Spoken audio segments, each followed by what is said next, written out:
మనిషిని ఏది ఏలుబడి చేస్తుందయ్యా అంటే మనిషిని మరణము ఏలుబడి చేస్తుంది. ఎంత గొప్పవాడైనా మీరు చూడండి, ఎంత గొప్పవాడైనా ఏదో ఒక రోజున భూమి మీద చనిపోవలసిందే. ఎంత గొప్పవాడైనా కోట్లాస్తి సంపాదించిన ఏదో ఒక రోజున సమస్తాన్ని విడిచిపెట్టి ఆ వ్యక్తి చనిపోవాలి. ద గ్రేట్ అలెగ్జాండర్, గ్రీకు వీరుడు అని పిలువబడే ప్రపంచాన్ని జయించిన అలెగ్జాండర్ దొరే చనిపోయాడు.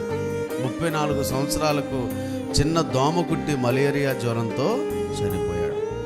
ఇలా మనం చెప్పుకుంటూ వెళితే చాలా మహామహులైన వారు మరణాన్ని జయించలేకపోయారు. అయితే ఒక్క యేసుక్రీస్తు ప్రభువారు మాత్రమే, ఒక్క నజరేయుడైన యేసు మాత్రమే, ఆయన ఒక్కడే మరణమును జయించి తిరిగి లేచిన గొప్ప దేవుడు. దేవునికి స్తోత్రం.